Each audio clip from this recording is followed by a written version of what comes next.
कहानी की शुरुआत होती है एक ग्रे नाम के कार मैकेनिक से, जो अपने गैराज में एक कार को रिपेयर कर रहा होता है। यह कार उसके एक रेगुलर कस्टमर की होती है और आज उसे इस कार को कस्टमर को वापस देने जाना था। जब ग्रे गैराज को बंद करके इस कार को उसके मालिक के पास छोड़ने के लिए निकलता है, तभी उसकी वाइफ आशा अपनी AI ऑटोमेटिक कार में वहाँ आती है। आशा के पास जो ऑटोमेटिक कार थी वह काफी ज्यादा एडवांस थी। यह कार बिना स्टीयरिंग व्हील पकड़े इंसान को सिर्फ वॉइस मैसेज पर उसके लोकेशन तक पहुंचा देती थी। लेकिन ग्रे को AI टेक्नोलॉजी बिल्कुल भी पसंद नहीं है। उसका मानना था कि रोबोटिक मशीन्स आगे जाकर इंसानों के लिए एक बहुत बड़ा खतरा बनेंगी। लेकिन दूसरी तरफ ग्रे की वाइफ आशा एक बहुत ही बड़ी AI कंपनी में काम करती थी। इन दोनों की सोच में जमीन आसमान का फर्क था, लेकिन फिर भी यह दोनों एक दूसरे से बहुत ज्यादा प्यार करते थे। ग्रे अपनी वाइफ आशा से कहता है कि चलो आज मैं तुम्हें किसी से मिलवाता हूँ। मेरा एक रेगुलर कस्टमर है जिसकी कार मैंने ठीक कर ली है और अब मुझे उसकी कार वापस करनी है। आशा पहले तो वहाँ जाने से इनकार कर देती है, लेकिन ग्रे के बार बार कहने पर वो वहाँ जाने के लिए राजी हो जाती है। मगर ग्रे को पता नहीं होता कि आशा को वहाँ ले जाकर ये अपने लाइफ की सबसे बड़ी गलती कर रहा है। इसके बाद ये दोनों उसी कस्टमर की कार में बैठकर उसके घर की तरफ निकल पड़ते हैं और आशा की ऑटोमेटिक कार भी उनके पीछे आ रही होती है, ताकि जब ग्रे अपने कस्टमर को उसकी कार उसके हवाले कर दे तो ये लोग अपनी ऑटोमेटिक कार में घर को वापस आ सके। वहाँ पहुँचने पर ग्रे अपनी वाइफ को एक आदमी से मिलवाता है। तब ग्रे की वाइफ उसे देखकर काफी हैरान हो जाती है, क्योंकि एरन एक बहुत बड़ी टेक कंपनी का मालिक था। उसकी कंपनी AI ऑटोमेटिक चीजें बनाती थी। यहाँ आशा अपने हस्बैंड ग्रे से कहती है कि तुमने मुझे पहले क्यों नहीं बताया कि तुम मुझे एरन से मिलवाने ले जा रहे हो। असल में एरन ही ग्रे का रेगुलर कस्टमर था, लेकिन यहाँ हम देखते हैं कि एरन का नेचर थोड़ा अजीब सा था। उसे यह भी नहीं पता था कि जब किसी से मिलते हैं तो किस तरीके से मिला जाता है। आशा एरन से कहती है कि मैं भी एक AI टेक कंपनी में काम करती हूँ जो जल्दी ही तुम्हारी कंपनी के बराबर में आ जाएगी। जिस पर एरन मुस्कुराते हुए कहता है ऐसा कभी नहीं हो सकता, चलो दिखाता हूँ क्यों। और फिर एरन उन दोनों को अपनी लैब में ले गया। वहाँ एरन ने खुद का बनाया हुआ स्पेशल चिप बताया, जो कि एक AI यानी आर्टिफिशियल इंटेलिजेंस चिप थी, और उस चिप को उसने नाम दिया था स्टेम। वो बताता है कि यह चिप कुछ भी कर सकती है क्योंकि इसमें बहुत सारे पावर्स हैं और इससे तेज दिमाग आज तक किसी ने भी नहीं बनाया। इस इन्वेंशन को देखने के बाद ग्रे और उसकी वाइफ अपनी इलेक्ट्रिक कार में घर वापस जा रहे होते हैं। कार ऑटोमेटिक मोड पर थी। आशा और ग्रे गाड़ी के पिछले सीट पर रोमांस कर रहे थे, लेकिन तभी अचानक से उनकी कार अपने रास्ते से भटक कर दूसरे रास्ते पर जाने लगती है। ग्रे यह नोटिस कर लेता है कि कार वहाँ पर नहीं जा रही जहाँ उसे जाना चाहिए। तब ग्रे की वाइफ अपनी कार को वापस घर के रास्ते पर चलने के लिए कहती है, लेकिन वह कार कहती है कि सिस्टम में कोई खराबी आ गई है। ग्रे मैनुअली कार की ब्रेक दबाकर उसे रोकने की कोशिश करता है, जिससे कार रुकती नहीं बल्कि उसकी स्पीड और ज्यादा बढ़ जाती है। यह दोनों कार को रोकने की काफी कोशिश करते हैं, लेकिन कार को रोक नहीं पाते, जिसकी वजह से उसकी कार स्पीड ब्रेकर से टकरा जाती है और उलट जाती है। लकीली इस एक्सीडेंट में दोनों को ज्यादा चोटें नहीं आती और यह दोनों बच जाते हैं। यह लोग कार से निकलने की कोशिश कर रहे होते हैं कि तभी वहाँ पर एक गाड़ी आकर रुकती है, जिसमें से 4 लोग बाहर आते हैं और वह इन दोनों को कार से बाहर निकालकर पकड़ लेते हैं। उसी जगह पर पुलिस ड्रोन कैमरा भी ऊपर से सब कुछ शूट कर रहा होता है, जो उन 4 लोगों को पहचानने की कोशिश कर रहा था, लेकिन ड्रोन उन्हें नहीं पहचान पाता। यहाँ ग्रे को लगता है कि शायद यह लोग चोर हैं। वह उन लोगों से कहता है कि प्लीज हमें छोड़ दो और बदले में तुम बेशक हमारी गाड़ी, पैसे सब कुछ ले लो। लेकिन वह लोग ग्रे की कोई बात नहीं सुनते और उनमें से एक आदमी ग्रे की वाइफ को शूट कर देता है। यह देखकर ग्रे पूरी तरह से सुन्न हो जाता है। ग्रे की आंखों के सामने उसकी दुनिया उजड़ गई। वह तेजी से चीखने लगता है। उसके बाद ये लोग ग्रे को पकड़कर पहले उसे खूब मारते हैं और फिर ये लोग ग्रे को भी गर्दन के पीछे गोली मार देते हैं। ये लोग ग्रे और आशा का सारा सामान चोरी करके वहाँ से चले जाते हैं। ग्रे की सांसें अभी भी चल रही थी और वो अपनी आंखों के सामने अपनी वाइफ को तड़पता हुआ देख रहा था, लेकिन ग्रे कुछ भी नहीं कर पा रहा था क्योंकि उसकी बॉडी का कोई भी पार्ट नहीं हिल पा रहा था। और फिर ग्रे की आंखों के सामने उसकी वाइफ की मौत हो जाती है। कुछ देर बाद वहाँ पर पुलिस आ पहुंची। उन्होंने आशा की बॉडी को पोस्टमार्टम के लिए भेज दिया और ग्रे को हॉस्पिटल में एडमिट कर दिया। हॉस्पिटल में 3 महीनों तक इलाज चलने के बाद ग्रे की जान तो बच गई, लेकिन अब वह चलने के काबिल नहीं था। गर्दन के नीचे गोली लगने की वजह से उसका स्पाइनल कॉर्ड टूट गया। कंधे से नीचे उसका पूरा जिस्म पैरालाइज्ड हो गया और फिर 3 महीनों बाद ग्रे को घर वापस लाया जाता है और यहाँ पर ग्रे व्हील चेयर पर होता है, क्योंकि उसके सिर के अलावा पूरी बॉडी बेजान थी। अब ग्रे कोई भी काम नहीं कर सकता था, इसलिए उसका काम करने के लिए उसके घर पर एक रोबोट मशीन थी जो उसका सारा काम करती थी और उसकी मदद और उसका ख्याल रखती थी। लेकिन ग्रे के लिए अब जिंदगी बोझ बन चुकी थी। उन 4 किलर्स ने न सिर्फ उसकी वाइफ को मार डाला बल्कि उसकी जिंदगी उजाड़ दी। वो बदले की आग में जल रहा था। बस ग्रे के पास एक ही उम्मीद बची थी जिसके सहारे वो जी रहा था। वो अपनी वाइफ के किलर्स को जल्द से जल्द जेल की सलाखों के पीछे देखना चाहता था, इसलिए वह पुलिस स्टेशन जाता है। वहाँ ग्रे उनसे अपनी वाइफ के किलर्स के बारे में पूछता है तो वह डिटेक्टिव कहती है कि इनमें से अभी तक किसी का भी पता नहीं चल पाया। वहाँ हमारे पुलिस का ड्रोन कैमरा तो मौजूद था, लेकिन फुटेज धुंधली थी जिससे कातिलों का पता नहीं चल पा रहा है और पुलिस अभी और इन्वेस्टिगेशन कर रही है। हम बहुत जल्द उन्हें ढूंढ लेंगे। तब ग्रे यह सुनकर काफी ज्यादा डिसअपॉइंट हो जाता है, क्योंकि काफी टाइम से ग्रे ग्रे पुलिस से बस यही सुनता आ रहा था कि हम इन्वेस्टिगेशन कर रहे हैं। अब ग्रे पूरी तरह से हिम्मत हार चुका था और वह इस तरह से जीना भी नहीं चाहता था, क्योंकि उसकी जो उम्मीद थी अपनी वाइफ के कातिलों को जेल के सलाखों के पीछे देखने की, अब वह अधूरी नजर आने लगी। ग्रे को समझ आ गया था कि पुलिस उन 4 कातिलों को कभी नहीं पकड़ पाएगी, इसलिए अब वह खुद को मारने की सोचने लगा। ग्रे वहाँ पर मौजूद रोबोट मशीन की मदद से मेडिसिन का ओवरडोज ले लेता है, जिससे वह बेहोश हो गया। अच्छी बात यह थी कि उसके घर पर लगे एआई सिस्टम ने वक्त पर एम्बुलेंस को फोन कर दिया, जिससे ग्रे की जान बच गई। और यहाँ पर ग्रे से मिलने उसका वही रेगुलर कस्टमर एरन आता है। वो ग्रे से कहता है कि मुझे तुम्हारी यह हालत देखकर बहुत बुरा लग रहा है। एरन ग्रे को दोबारा अपने पैरों पर खड़ा होकर जीने की उम्मीद देता है और कहता है, ग्रे क्या तुम्हें याद है मैंने तुम्हें एक बार एक पावरफुल एआई चिप दिखाई थी, अगर तुम उसे अपनी बॉडी के अंदर लगवा दो तो तुम एक बार फिर से चलने के काबिल हो जाओगे, साथ ही साथ बहुत ज्यादा पावरफुल भी हो जाओगे। लेकिन ग्रे एरन की इस ऑफर से इनकार कर देता है। ग्रे कहता है कि अब मैं ये जिंदगी नहीं जीना चाहता। तब एरन उससे कहता है, सोच लो ग्रे, यह चिप तुम्हारी वाइफ को तो जिंदा नहीं कर सकती, लेकिन तुम्हें एक बार फिर जीने का मौका दे सकती है। अगर तुम्हारी वाइफ भी जिंदा होती तो वह भी यही चाहती। यह बात ग्रे के दिमाग को टच कर गई। वो सोचने लगा कि अगर मैं ठीक हो गया तो अपनी वाइफ का बदला ले सकूंगा, इसलिए वो एरन की बात मान जाता है। अब यहाँ पर हम जान पाते हैं कि एरन को ग्रे से कोई हमदर्दी नहीं थी। वो बस ग्रे के पास अपने मकसद के लिए ही आया था, क्योंकि वह अपनी एआई चिप को किसी की भी बॉडी में इंसर्ट करना चाहता था। वो चेक करना चाहता था कि उसका इन्वेंशन सक्सेसफुल है भी या नहीं। इसलिए एरन वो चिप ग्रे की बॉडी में डालकर सीक्रेटली एक्सपेरिमेंट करना चाहता है, क्योंकि गवर्नमेंट इस तरह के एक्सपेरिमेंट्स के लिए इजाजत नहीं देती। अगले सीन में हम देखते हैं कि एरन अपने घर में ग्रे की बॉडी पर एक्सपेरिमेंट कर रहा होता है। यहाँ ग्रे की स्पाइनल कॉर्ड में वो चिप इम्प्लांट की जाती है। वो चिप सीधा ग्रे के दिमाग से जुड़ गया। ऑपरेशन के कुछ घंटे बाद ग्रे को होश आता है तो डॉक्टर उसके हाथ और पाँव को मूव करने की कोशिश करती है और यह चेक करती है कि क्या ग्रे अपने हाथ और पाँव को अब महसूस कर पा रहा है या फिर नहीं। तब ग्रे की हालत देखकर वो लोग समझ जाते हैं कि चिप ने ग्रे की बॉडी पर असर नहीं किया। एरन बहुत ज्यादा मायूस हो जाता है, क्योंकि उसके इतने सालों की मेहनत जाया जो हो गई थी। लेकिन तभी ग्रे अपने हाथों को मूव करने लगता है। यह देखकर वो लोग हैरान रह जाते हैं और अब ग्रे अपने दोनों हाथों को मूव कर पा रहा था। फिर देखते ही देखते ग्रे अपने दोनों पैरों पर खड़ा हो जाता है। खुद को ठीक होता देखकर ग्रे बहुत ज्यादा खुश हो जाता है और अब वो पहले से भी ज्यादा पावरफुल खुद को फील करने लगा। एरन भी अपने एक्सपेरिमेंट को सक्सेसफुल होता देखकर काफी खुश हो जाता है। फिर यहाँ पर एरन ग्रे से एक कॉन्ट्रैक्ट पर साइन करवाता है, जिसमें वो किसी को भी नहीं बताएगा कि वो चल सकता है और उसे सबकी नजरों में पैरालाइज बनकर रहना होगा, क्योंकि अगर गवर्नमेंट को पता चल गया कि ग्रे चिप के जरिए दोबारा चल पा रहा है तो एरन को अरेस्ट कर लिया जाएगा और ग्रे की बॉडी से उस चिप को निकाल लिया जाएगा,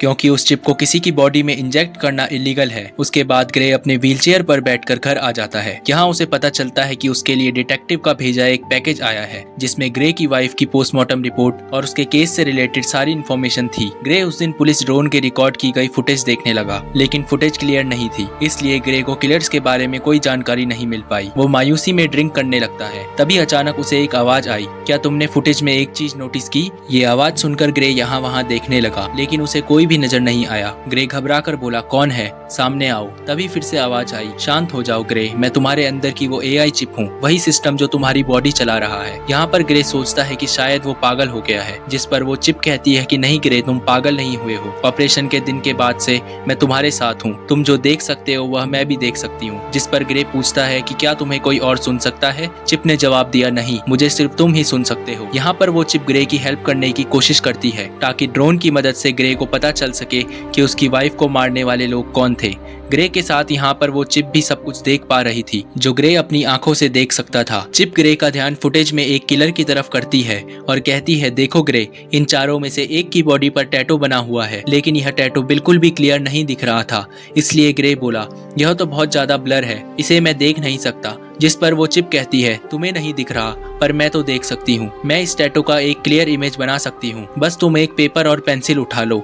ग्रे के पेपर और पेंसिल उठाने के बाद चिप ग्रे के हाथ की मदद से बिल्कुल परफेक्ट वही टैटू बना लेती है। और जब ग्रे उस टैटू को देखता है तो उसे पता चलता है कि यह एक मिलिट्री टैटू है। रिसर्च करने के बाद ग्रे को उस टैटू वाले आदमी के बारे में पता चल जाता है। ग्रे हैरान रह जाता है कि उस चिप ने तो कुछ ही मिनटों में उस कातिल का टैटू और एड्रेस निकाल कर दे दिया, जो कि पुलिस कई महीनों से इन्वेस्टिगेशन करने के बावजूद भी उन कातिलों को ढूंढ नहीं पाई। ग्रे बहुत खुश हो जाता है, क्योंकि उसे अपनी वाइफ के किलर्स में से एक किलर का पता चल चुका था। तब ग्रे उसके बारे में पुलिस को इन्फॉर्म करने की सोचता है, लेकिन यहाँ चिप ग्रे को ऐसा करने से रोक देती है। वो उसे याद दिलाती है कि तुम्हें एरन ने ये सब कुछ करने से मना किया था। तुम भूल गए कि तुमने एरन के साथ कॉन्ट्रैक्ट साइन किया था कि तुम लोगों के सामने कभी भी यह नहीं जाहिर करोगे कि तुम चल फिर सकते हो, और अगर तुम पुलिस को इस किलर के बारे में बताओगे तो पुलिस उल्टा तुमसे पूछेगी कि तुम्हें कैसे इन किलर्स के बारे में पता चला और तुमने यह टैटू किस तरह से बनाया। ग्रे चिप से पूछता है, तो फिर तुम बताओ अब मैं क्या करूं? चिप ग्रे से कहती है, पहले तुम खुद उस आदमी के एड्रेस पर जाओ और उसके खिलाफ सबूत इकट्ठा करो।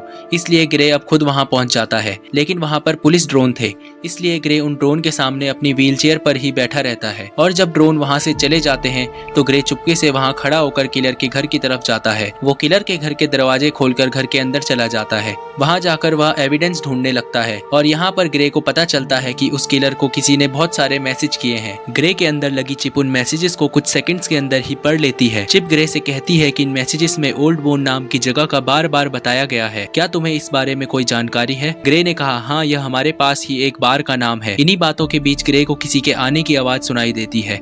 असल में वहाँ वो किलर था जो कि वापस आ गया था। वो किलर देखता है कि उसके टेबल पर सारा सामान बिखरा हुआ है। तभी वह किलर सामने लगे शीशे से ग्रे को देख लेता है। वह फौरन ग्रे पर हमला कर देता है और उससे पूछता है कि तुमने मुझे कैसे ढूंढा। तब ग्रे इस बात का कोई जवाब नहीं देता और ग्रे किलर से पूछता है कि तुम बताओ मेरी वाइफ को किसने मारा था। वह किलर बहुत ज्यादा ताकतवर था, इसलिए वह ग्रे पर भारी पड़ने लगता है। इससे पहले कि वो ग्रे को मार पाता, ग्रे के अंदर लगी चिप ग्रे से पूछती है, तुम मुझे अपनी बॉडी का फुल कंट्रोल दो ताकि मैं कुछ कर सकूं। जिसके बाद ग्रे ने बिना सोचे समझे उसे परमिशन दे दी। चिप को परमिशन मिलने के बाद ग्रे एकदम से किलर पर अटैक कर देता है और उसे काफी बुरे तरीके से मारने लगता है। वो किलर भी परेशान हो जाता है कि आखिर अचानक इसमें इतनी ताकत कहां से आ गई, और ग्रे भी सोच में पड़ जाता है कि आखिर मैं इतना ताकतवर कैसे हो गया। यहाँ पर ग्रे उस किलर को खुद के हवाले करने के लिए कहता है, लेकिन वो किलर उस पर एक नाइफ से अटैक कर देता है। तब वो चिप सारी सिचुएशन को संभालते हुए उस किलर को मार डालती है और तब वो चिप किलर को मारने के बाद बॉडी कंट्रोल ग्रे को वापस दे देती है। ये देखकर ग्रे बहुत परेशान हो जाता है क्योंकि वो किलर को जान से नहीं मारना चाहता था। उसे लगा कि अब उसका जेल जाना पक्का है। वो चिप ग्रे से कहती है कि घबराओ मत ग्रे, तुम्हें कुछ नहीं होगा, बस तुम यहाँ जल्दी से अपने सारे फिंगरप्रिंट मिटा दो। अब यहाँ पर वो चिप जैसे कहती है ग्रे बिल्कुल वैसे ही करता है। कुछ देर बाद पुलिस उस आदमी की बॉडी को पोस्टमार्टम के लिए ले गई, जहाँ हम उस डिटेक्टिव को देख पाते हैं। डिटेक्टिव को पोस्टमार्टम के दौरान पता चलता है कि उसकी बॉडी के अंदर एक वेपन इंसर्ट था और साथ साथ उसकी पूरी बॉडी में छोटी छोटी वायर्स थी, यानी वो किलर एक अपग्रेडेड इंसान था जो किसी भी आम इंसान से काफी ज्यादा पावरफुल था। दूसरी तरफ एरन ग्रे पर काफी गुस्सा करता है, तुमने उस किलर को क्यों मारा? ये काम काफी रिस्की था, अगर तुम पकड़े जाते तो तुम्हारे साथ मैं भी जेल चला जाता। मैंने इस चिप को तुम्हारे अंदर इसलिए इंसर्ट नहीं किया कि तुम अपनी वाइफ का बदला लो, और अगर दोबारा तुमने इस तरह की कोई हरकत की तो मैं तुम्हारे अंदर की इस चिप को डीएक्टिवेट कर दूंगा, जिसके बाद तुम फिर से पैरालाइज्ड बन जाओगे। इधर डिटेक्टिव भी पता लगाने की कोशिश कर रही होती है कि इस आदमी को किसने मारा। तभी डिटेक्टिव को पता चलता है कि जिस टाइम उस किलर का मर्डर हुआ तो उससे थोड़े टाइम पहले ग्रे अपनी व्हीलचेयर पर उसी एरिया में घूम रहा था। जिसके बाद डिटेक्टिव सीधा ग्रे के घर पर आती है। डिटेक्टिव ग्रे को कहती है कि हमने तुम्हें उस टाइम उस एरिया में देखा है जिस टाइम उस सर्क नाम के आदमी का मर्डर हुआ है। हमें उस आदमी पर पहले से शक था कि उसने तुम्हारी वाइफ को मारा होगा, क्योंकि हमारे पास उसका एक काफी बड़ा क्रिमिनल रिकॉर्ड है और वो उसी एरिया में रहता है जहाँ पर तुम्हारी वाइफ को मारा गया था, और अब कल उसी आदमी का मर्डर हुआ। तब यहाँ पर ग्रे हैरान होते हुए कहता है, ओ अच्छा, लेकिन अगर तुम यह सोच रही हो कि मैंने उसे मारा है तो तुम्हारी यह सोच गलत है, क्योंकि तुम तो देख सकती हो कि मैं तो पैरालाइज्ड हूँ, और अगर तुम्हें फिर भी यकीन नहीं होता तो तुम मेरी टांग पर चाकू मार कर देख सकती हो। डिटेक्टिव भी ग्रे पर शक नहीं करती, क्योंकि उसे लगता है कि ये तो खुद को नहीं संभाल सकता, तो फिर ये क्या किसी को मार पाएगा। इसलिए वो ग्रे को बाय कहकर वहां से चली जाती है। डिटेक्टिव के जाने के बाद ग्रे रिलैक्स होकर सांस लेता है क्योंकि उसकी जान बच गई। इसके बाद ग्रे चिप से पूछता है कि अब आगे क्या करना है, तो वो चिप ग्रे को ओल्ड बोन बार में जाने को कहती है। वो चिप कहती है, याद है हमें उस किलर के घर से मैसेजेस में कई दफा इस बार के बारे में बताया गया था, हमें वहां पर जाना चाहिए, शायद तुम्हें वहां कोई क्लू मिल जाए। इसके बाद हम देखते हैं कि ग्रे उसी बार में जाता है। ये बार बहुत ज्यादा खतरनाक थी, सबके सब वहां पर गुंडे बैठे हुए थे। ग्रे यहाँ आकर ऊंची आवाज से कहता है, मैं कुछ दिन पहले सर्क नाम के एक आदमी को मार चुका हूँ, लेकिन मुझे पता है कि उसके साथ 3 लोग और भी थे जिन्होंने मेरी वाइफ को मार डाला। अगर कोई भी सर्क के साथ इस मर्डर में शामिल था तो वह अपना हाथ उठाए। ये सुनकर सब ग्रे पर हंस पड़ते हैं। तभी टोलन नाम का एक लंबे कद का आदमी उठा और उसने ग्रे से कहा, घर जा बच्चे, वरना तुझे भी मैं तेरी वाइफ के पास पहुंचा दूंगा। ग्रे समझ गया कि टोलन भी मेरी वाइफ को मारने में शामिल था। ग्रे जवाब देता है, पता है मरने से पहले सर्क भी तुम्हारी तरह यही बोल रहा था। यह सुनकर टोलन को बहुत ज्यादा गुस्सा आया। वो अपने आदमियों के साथ ग्रे को अकेले में ले जाकर व्हील चेयर से उठाकर जमीन पर गिरा देते हैं। तब ग्रे उससे पूछता है क्या तुम भी वहाँ पर उन लोगों के साथ शामिल थे जिन्होंने मेरी वाइफ को मारा था?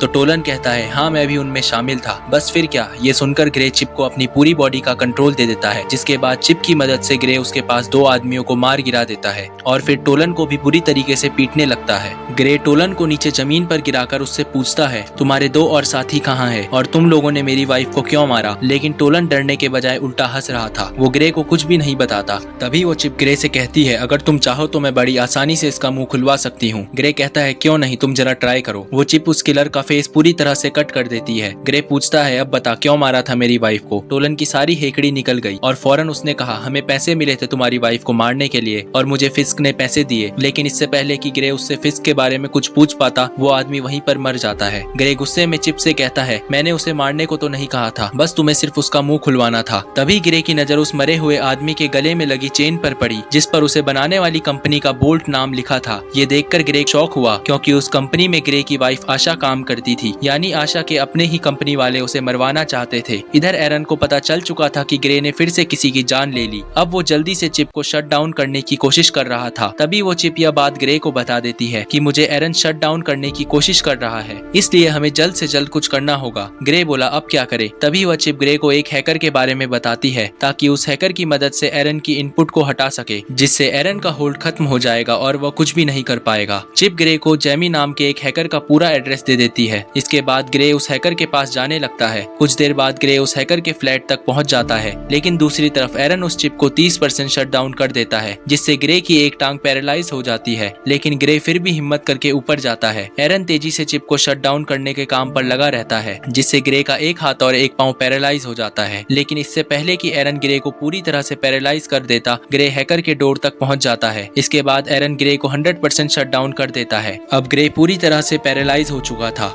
अच्छी बात यह थी कि ग्रे हैकर के दरवाजे तक पहुंचकर नॉक कर चुका था।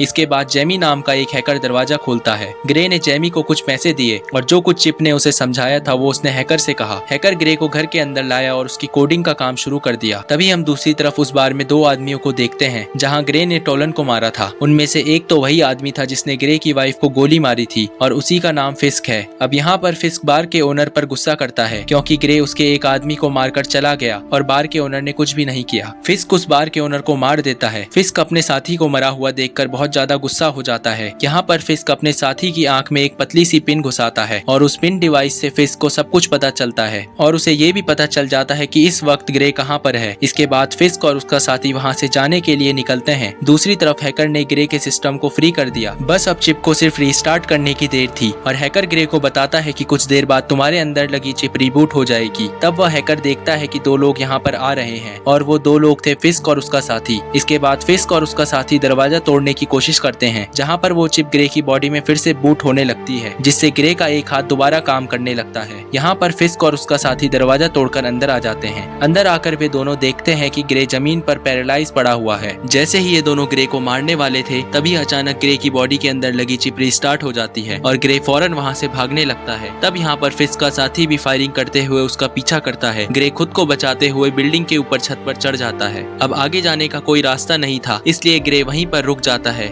यहाँ पर वो चिप अपनी पावर दिखाती है और बड़ी ही बेरहमी से फिस्क के साथी को मार देती है। जब तक फिस्क वहाँ पर आता है तब तक ग्रे वहाँ से जा चुका होता है। इसके बाद ग्रे जब अपने घर आता है तो उसकी मदर उसे देख लेती है। उसकी पूरी बॉडी पर खून लगा हुआ है, साथ ही ग्रे अपने पैरों पर भी खड़ा हुआ है, यानी अब वो पैरालाइज नहीं है। इसके बाद ग्रे अपनी मदर को इस सब के बारे में बता देता है कि वह किस तरह से एरन की चिप की वजह से दोबारा ठीक हो गया है। साथ ही ग्रे अपनी मदर को इस बात को सीक्रेट रखने के लिए भी कहता है। उधर एरन बहुत ज्यादा टेंशन में होता है क्योंकि उसके हाथ से अब ग्रे और वह चिप दोनों निकल चुके थे। उस हैकर के इनपुट डालने के बाद एरन उसे ट्रैक भी नहीं कर पा रहा था। इसके बाद ग्रे की मदर वहां आकर उसे बताती है कि वह डिटेक्टिव आई है। यहाँ पर डिटेक्टिव ग्रे से कहती है कि तुम्हारी व्हील चेयर उस जगह से मिली है जहाँ पर दूसरा मर्डर हुआ है, तुम इस बारे में क्या कहोगे? इस पर ग्रे कहता है हाँ मैं वहाँ पर था, लेकिन मैंने किसी को नहीं मारा। अब डिटेक्टिव को भी ग्रे पर शक होने लगा था। तब डिटेक्टिव उससे कहती है कि 3 लोग मारे जा चुके हैं और तीनों वही हैं जिन पर हमें शक था कि उन्होंने तुम्हारी वाइफ को मारा होगा और हर बार तुम वहाँ पर पाए जाते हो जहाँ पर मर्डर होता है,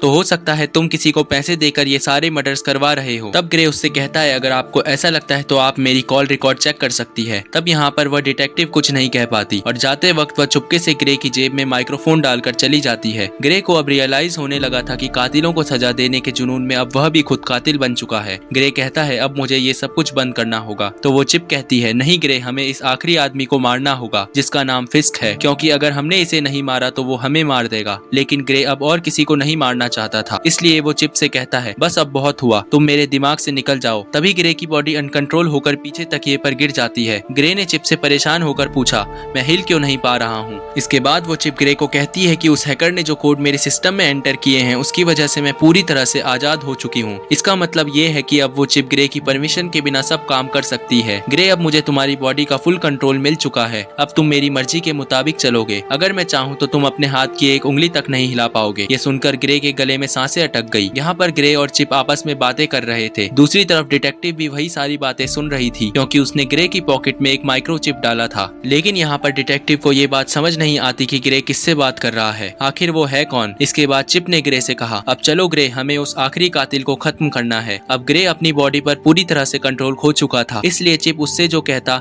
वो मानने को तैयार हो जाता है। ग्रे ने एक गन उठाई और फिस्क को मारने की तैयारी करने लगा। उसकी मदर उसे रोकने की कोशिश करती है, लेकिन वो उसे अनसुना करके गाड़ी में बैठकर निकल पड़ता है। यहाँ पर डिटेक्टिव भी ग्रे का पीछा करने लगती है। इसके बाद ग्रे को अपनी पॉकेट से वो माइक्रोफोन मिल जाता है, तो वो चिप कहती है कि ये माइक्रोफोन जरूर उस डिटेक्टिव ने ही रखा होगा। ग्रे माइक्रोफोन फेंकता है और उसे पता चलता है कि डिटेक्टिव उसका पीछा कर रही है। तभी डिटेक्टिव से पीछा छुड़वाने के लिए वो चिप एक इलेक्ट्रिक कार को हैक करके डिटेक्टिव की गाड़ी से एक्सीडेंट करवा देती है, जिससे ये डिटेक्टिव को पीछे छोड़ देते हैं। इसके बाद डिटेक्टिव ग्रे की मदर के पास जाती है और उस सब के बारे में पूछती है जो वहाँ पर चल रहा था। उधर ग्रे फिस्क को ढूंढ लेता है और वो गन पॉइंट पर उससे पूछता है कि मेरी वाइफ को तुमने क्यों मारा? हमारा तुम्हारी वाइफ के साथ कोई लेना देना नहीं था, हमारा निशाना तो सिर्फ तुम थे, हमारा मकसद तुम्हारी रीढ़ की हड्डी काटना था। जब मैंने तुम्हारे गले में गोली मारी तो तुमने समझा कि वो गोली थी, लेकिन असल में वो एक मेडिकल टूल था जिससे तुम्हारा स्पाइनल कॉर्ड डैमेज हो गया, और तुम्हारी वाइफ, उसे तो हमने सिर्फ एक्स्ट्रा पैसों के लिए मार दिया था। ये सुनकर ग्रे गुस्से से भड़क उठा और अब उन दोनों के बीच फाइट शुरू हो गई। फिस्क भी एक अपग्रेड ह्यूमन था, लेकिन पुराने मॉडल का, इसलिए वो ग्रे की पावर के सामने ज्यादा देर तक नहीं टिक पाया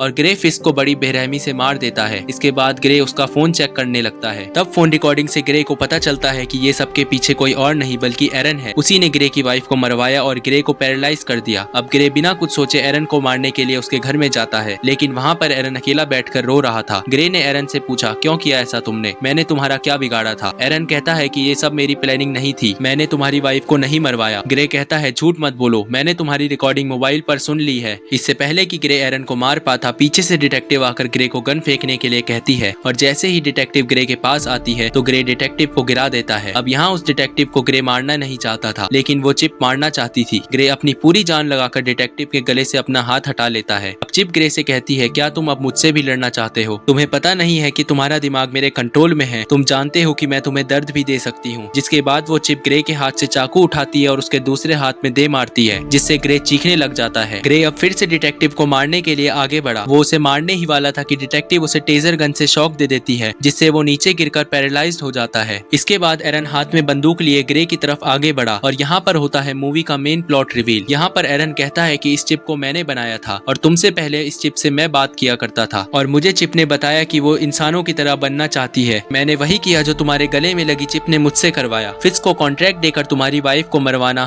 तुम्हें पैरालाइज करना और तुम्हारी गर्दन पर वो चिप लगवाना, ये सब कुछ उसी चिप का प्लान था। मैंने इस चिप को बनाया तो है, लेकिन इसे पूरी तरह कंट्रोल नहीं कर सका। ये चिप किसी इंसान के शरीर में घुसकर उसे अपनी मर्जी के फैसले करवाना चाहती थी और इस चिप ने तुम्हें चूज किया था। ये बातें सुनकर ग्रे काफी हैरान हो जाता है। एरन बताता है कि ये चिप मुझे मारना चाहती है, क्योंकि अगर मैं जिंदा रहा तो इसकी जैसी एक और AI चिप बना दूंगा और चिप यह नहीं चाहती कि इस जैसा कोई और भी हो, इसलिए वो मुझे मारना चाहती है। और यहाँ पर वो चिप कहती है हाँ ये मेरा ही प्लान था, मैं जिंदा इंसान बनना चाहती थी, इसलिए मैंने ये सब कुछ कर दिया। इस बार चिप की बातों को एरन और डिटेक्टिव भी सुन पाते हैं।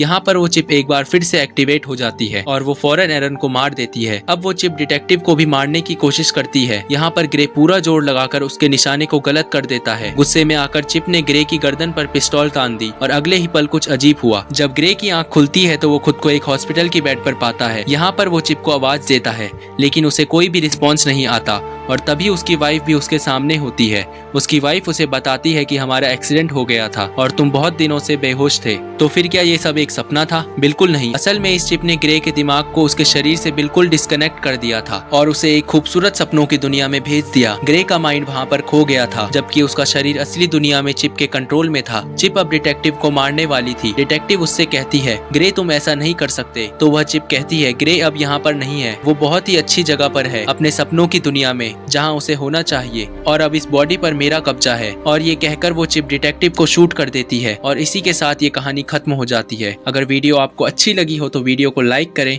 और सब्सक्राइब करना न भूलें।